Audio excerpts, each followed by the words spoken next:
So, welcome everyone to this JJF webinar. I'm Claudia Behnke, I'm the sports director of the Jiu-Jitsu International Federation, and we will today have a webinar about the dual rules. So, if you are not a speaker, please mute yourself because we will upload this recording to YouTube that people that cannot join today can later look it up. For the same reasons, if you have a question, please write the question in the chat or nicely raise your hand. We have a lot of people here that can either directly answer the question in the chat or will rudely interrupt the speaker that we can discuss this question then live. But we want to, as I said, have a recording that we can present to the outside world.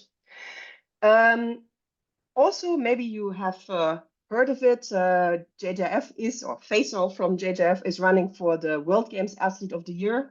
We are now in the final round, so there's only 10 candidates left, and we are currently on position number 3, which is very exciting. So if you have the time, please vote on the website of the World Games for Faisal. Maybe we can even push it on number 2, or maybe he can even be the Athlete of the Year.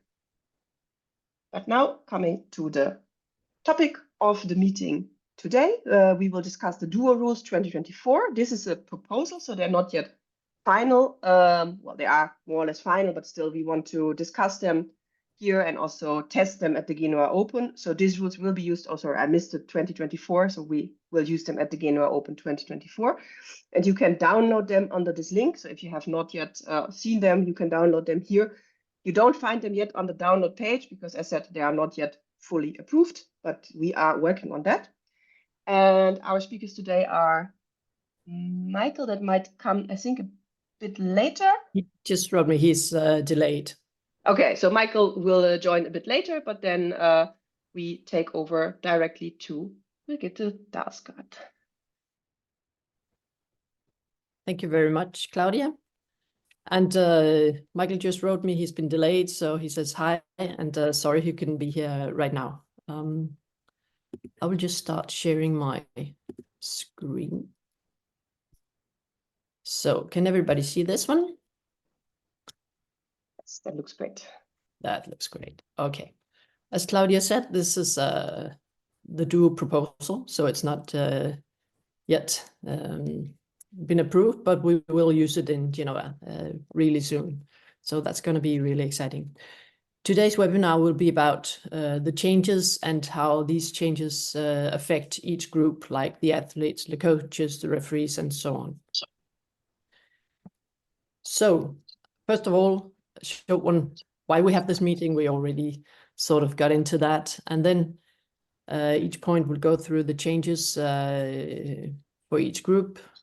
And I left room for questions at the end, but as Claudia said, please put questions in the chat during as well, because then we can take the questions as they pop up. Good. And first of all, we have worked with the process of receiving a lot of proposals. Actually, we got 18 proposals. And there was a process where we worked to find the joint things in these proposals. We worked on with those, got 3 proposals in 3 different categories, and ended up with just 1 proposal for the board.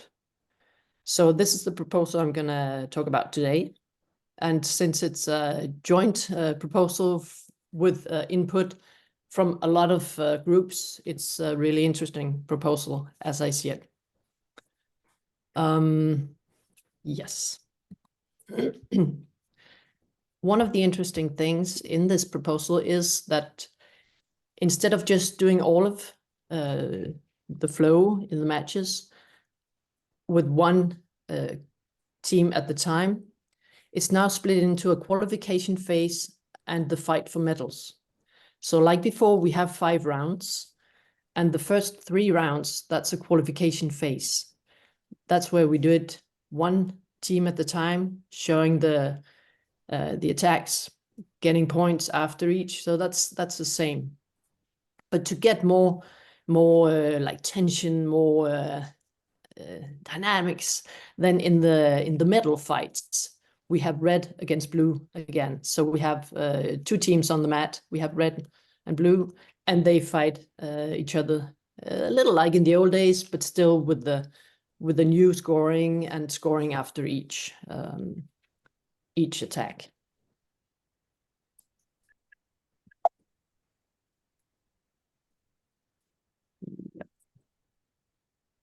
So, changes for the athletes. First of all, like I said, in the first 3 rounds, they show each of their series, and then in the middle rounds, round 4 and round 5, they perform red against blue. So of course that's a change. Also now, all attacks must be in fixed order. So as you see in the first round, all techniques from Series A will be performed. First A1, A2, A3, A4. And same way in round 2, it's first B1, B2, and so forth. This is simply because duo is our technical discipline, and we like to focus for the jury. They should focus on scoring the technical side of duo. So they should not be sort of just distracted by, oh, which attack are they showing? Is this the right one or is this not? But actually really focus on the details of this attack and the technical part. And that's why we have it in fixed order. I hear someone say something.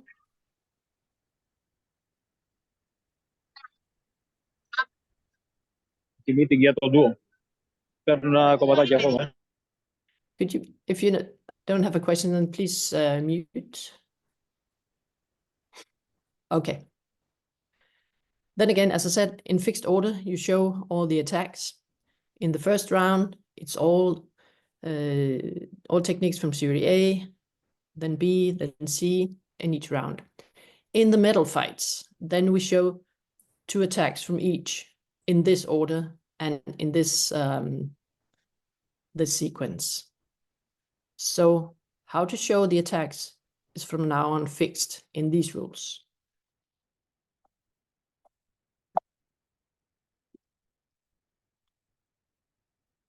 Other changes for the athletes. There's been a lot of talk about variety score, that you only look at the part 3, where which throw is it this throw or that throw.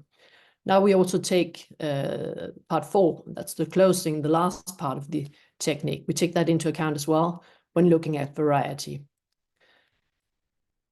So this is actually to give a more fair judgment of variety.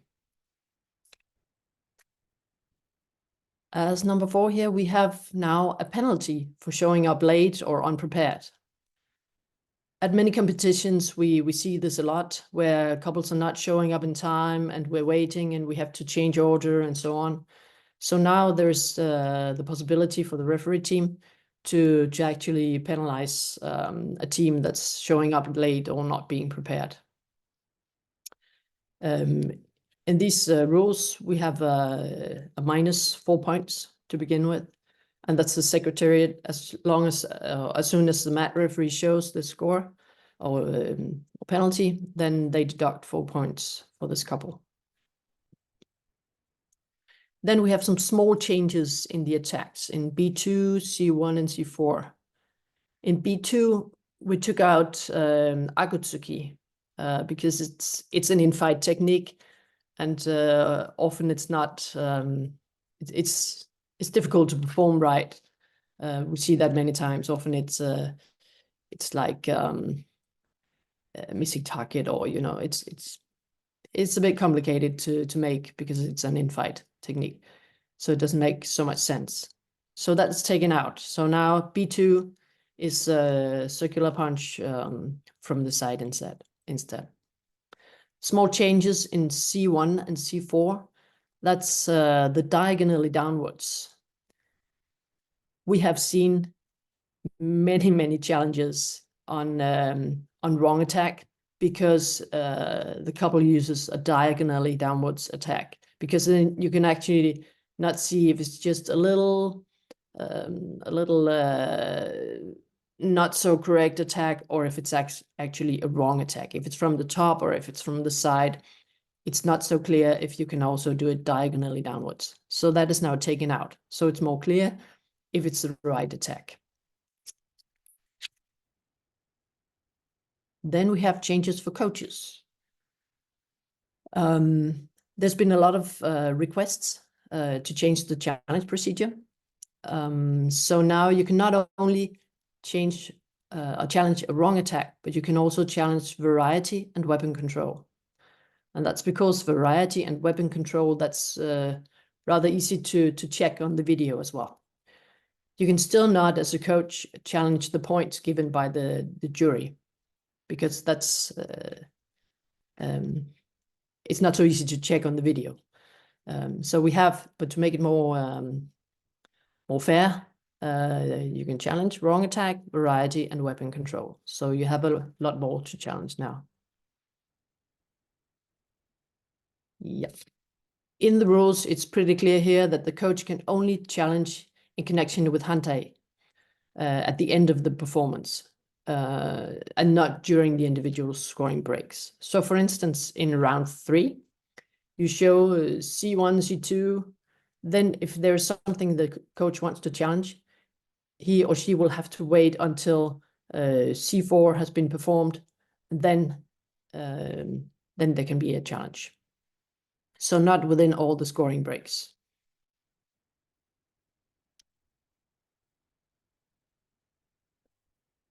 Then we have some changes for the mat referee.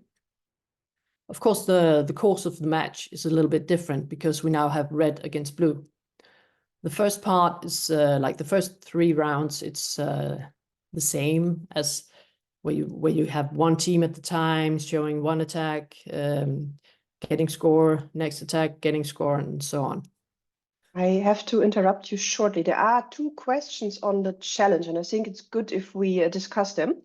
There is a question which makes sense: if you can only challenge after the full round, in a sense, can you then challenge multiple times in the Hantai moment? So, well, saying in the first attack there was this, and in the second attempt there was this. As the rules are now, you can only challenge one thing. And then the question is also, well, this you have answered when the coach can challenge, and the second question is, can the coach only challenge his own team, or can the coach also challenge other teams? Yes, in the first 3 rounds, then the coach can only challenge for his own team or her own team. But because there's only this team on the mat. In the round 4 and 5, in the middle rounds, then it's possible to also challenge for the other team that's on the mat, like in the old days. So if you have your red team, you can also challenge something for blue team, but not for other teams when you're not coach on the mat. Perfect, thanks. These were the 2 questions. Thank you. And Claudia, are you having an eye on the questions in the chat? Yes, I do, and I will. Yeah, that was Michael's job. So I'm there. great, thanks. So, and back again to yes, changes for the mat referee. We already talked about that. There's a bit of a change. Oh, somebody's making stretches on my thing. Are you making these red ones, Claudia, or who is? No, I will stop that participants can do that. Sorry. Okay, thank you. Okay, so, but in the rules, it's pretty clear stated how to do the match as a mat referee when you have 2 couples in the middle fights. The referee team has the possibility to give a penalty, as I said before, for showing up late or unprepared. So the mat referee has to, like today in other matches, in fighting and so on, if you, as a mat referee, see, this is showing up too late, then you communicate with the jury and table and just agree, yes, this is penalty, and then you go give the penalty. So that's the same procedure. To make it more, again, focused, we have now, the mat referee has assistance from the video referee to look for wrong attacks. So the video referee is watching to see if there are any wrong attacks, and then depending on the system, if it's prepared, it is being prepared now. But if it's prepared, so the video referee can go in and mark this wrong attack at the beginning, then the jury doesn't even have to worry about this. Then it will be in the system already, and the mat referee can just signal so everybody knows this. But this is to keep the jury's focus on scoring the technical details and not having to look for, again, wrong attacks and so on. So we put the workload, some of the workload we took away from the jury and put it on the video referee, because there were not so much to do as a video referee in Duo. So we might as well use all the resources we have. Yes. So changes for the jury. As I said, they don't have to look for wrong attacks and variety, because the video referee does that now. And then in the scoring, we changed it from, until now it was 0 to 3 points in each part. But there is a sort of psychological thing about giving 0 points. It's not so nice. So now we have 1 to 4 points. So it's the same span. It's nothing different there, but it's just giving a very low score for what was before 0 points.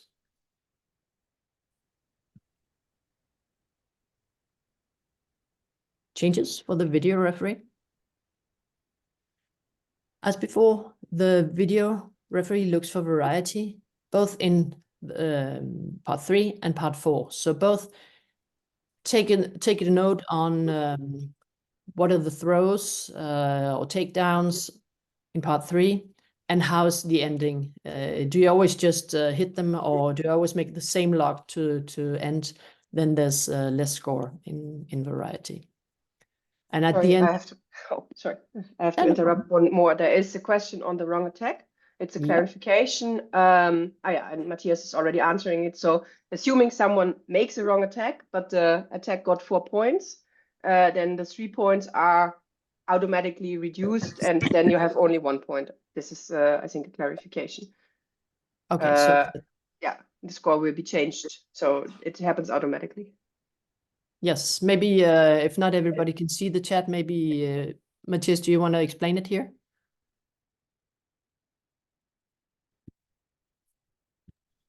I'm in the shop, but I will try. Thank you so much. No, it's the video referee will have the possibility to mark on his computer that the attack was wrong, and then the video referee will override the scores of every referee. So every referee will reduce part 1 to 1 point. So in total, they can have maximum 3 points anymore for a wrong attack. Thank you.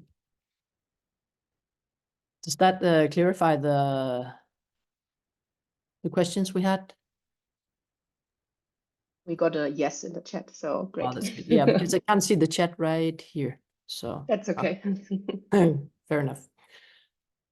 Okay, so again, we look for variety, and the video looks for wrong attack and registered directly in the system. That's what Matthias just explained to us. Then we have changes for kids. Like for the adults, the kids have to show a fixed set of attacks in the fixed order. So we know exactly what to look for. Then in U12, there's a change. So they show 4 different attacks instead of just 2 before. And the same in U14, they will show 6 different attacks instead of 4.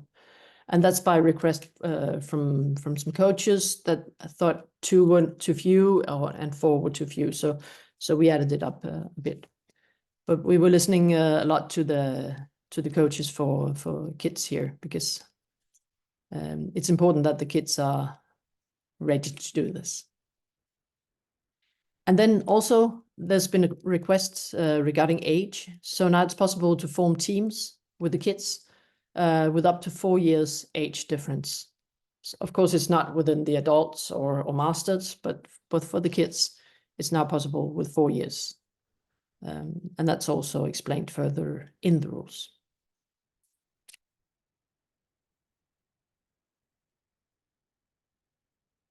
Good. This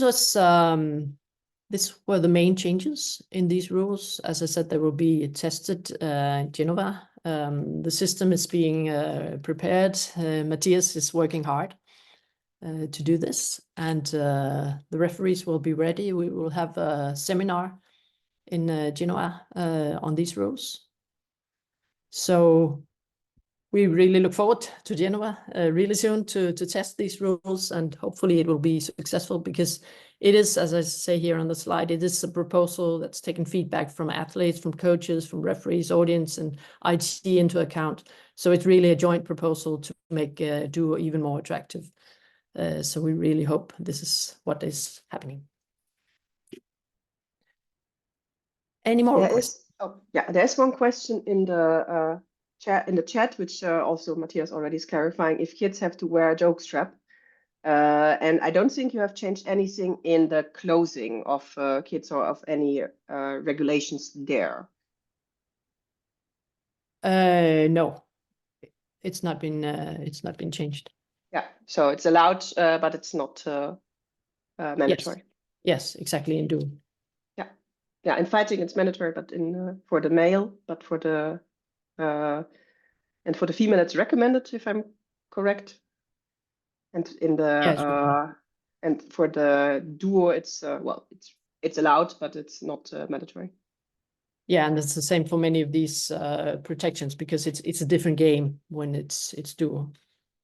So it's more it's not so mandatory. It's more a proposal.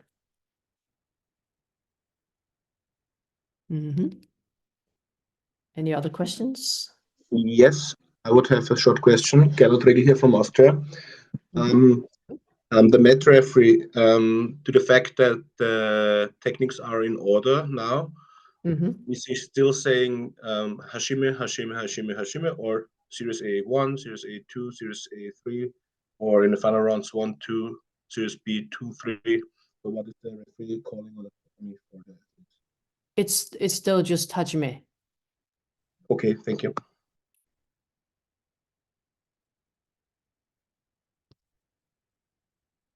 Thank you for that question. And other questions?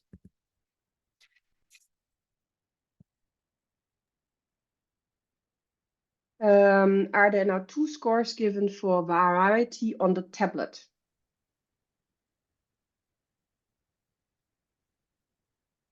On the tablet, how it's shown for variety. Matthias, you can join in here, but as I've understood it, there will be for the 2. The video referee will be able to score it separately, but on the scoreboard will just be 1 score probably, because the screen is not limited in space. Okay. But then the video referee can give the variety for the part with the throw and for the closing. So this is 2 different scores. He will give it separate in, and it will, Yeah, so it's indeed 2 different scores that are, Then the question is about the levels. Is there still different levels in competition, like advanced, novice, world level? Yes, it's like that. If you have, of course, competitors enough, then in the first 3 rounds, you compete. And then from these qualification rounds, you will be ranked. And based on this ranking, there will be the best 4 will go to the world division, and so on. So you will have participants in all world, advanced, and novice divisions. And then there is another question that you can answer, and then the other one I answer, is if Tori could be at any side of the referee. So the attacker can be on both sides, or is there any regulation where the attacker has to stand? Oh, that's the same. Nothing changed there. So you can be where you want. And then there's a question that I just answered for you, which is the which competitions account for the World Games qualification. As for any other disciplines, ranking events are counting. So we have regional ranking events, for example, Genoa Open and the Belgium Duo Cup. They are counting as regional events. Grand Prix are counting, for example, Paris Open that's upcoming. Of course, the continental championships are counting. So Asian Championship upcoming, European Championship upcoming, African Championship. We have no date yet, and there is also a Pan American Championship, which I don't have in my head, which I think is end of the year. And of course, the World Championship. But there are no changes in a sense. And what will count for the World Games qualification is the open class. So we have an open class in Duo, which is open for any gender, also non-binary genders. So you can register in your normal gender category if you want. And you can additionally register in the open category, and this open category will give you qualification points for the World Games. And as for any other discipline, it's always the best event that counts. So if you, let's assume you win the open class at Genoa Open, you can additionally win the Duo Cup, but it does not give you more points because only the best event counts for the qualification. However, for the ranking, which then decide on the seeding, then both events count.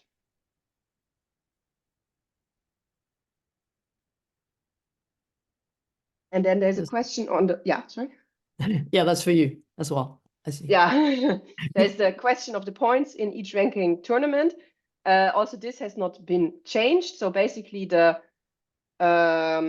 second division, which I think is called the advanced division, right? The highest one is world division. The second one is the advanced division, and the third one is the novice division. And they then count as point position number 4, 5, 6, and 7. No, sorry, 5, 6, 7, 8. And then the ones after are 9, 10, 11, 12. And this is still in agreement with all the other rules. Thank you, Claudia. There was another question from Tessa a bit earlier. There was a question. Oh yeah, this is also, I think, more question for me. When we expect the proposals are final. As said, the proposals have been sent to the board. The board has not approved these proposals yet. They want to see how the event in Genoa is running. So we use Genoa as a test event, hoping that this all goes well and that we can convince the board that we can use these rules for qualification. If not, I have no idea what else we do, but yes. And there was a second question. If you need to register in a gender category to be able to register in open, no. You can also register only in open category, as it's not mandatory to register in any gender category.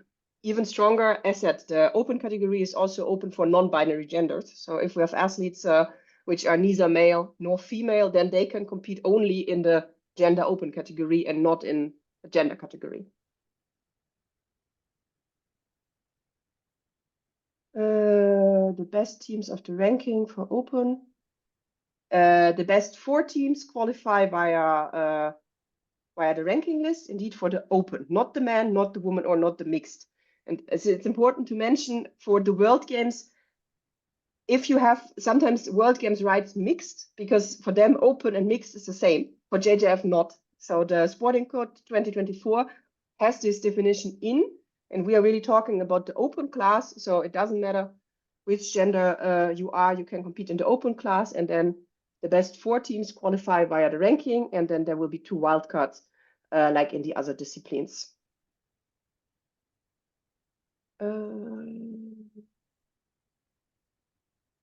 1 second. And if there are 2 Thailand teams, for example, in the best of 4, only 1 team can start? Yes, the same regulations. Yes, the same regulations as for any other discipline. So we have not multiple athletes. They can, of course, qualify. And if we have the top 3 are then from Thailand, only they have to choose which is going, as in any other discipline. Okay, thank you.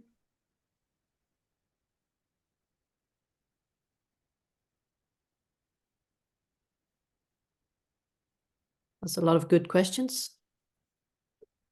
And the team start, yes, the team can start in 2 disciplines, show and duo, and also there in both open class and the gender class, if this is applicable.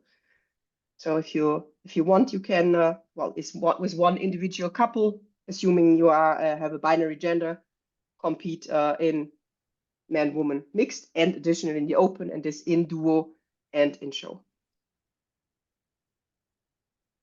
Also, no changes here in a sense. This is not new for the duo rules. It's just clarified for the qualification.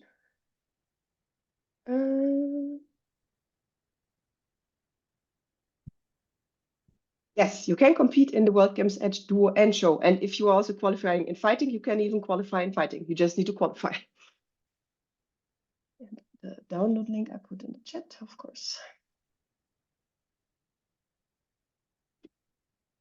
So.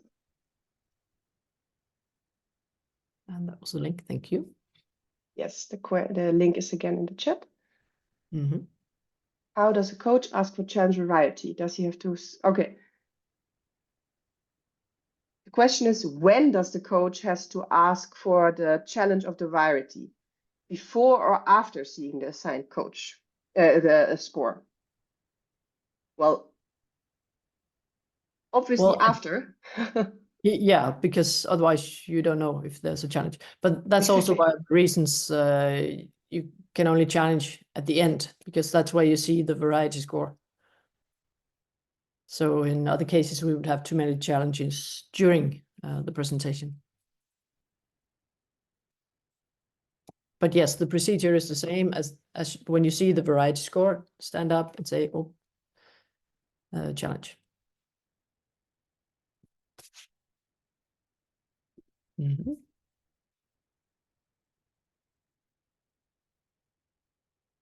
Any other questions? I don't see questions at the moment. Then I would say we leave the official part for now. Thanks a lot for this explanation. Thanks a lot for this webinar. I'm really looking forward to Genua Open. And yeah, I will close the recording now, and we can still chat here a bit if people have questions. And thanks a lot. See you soon. Thank you, Claudia.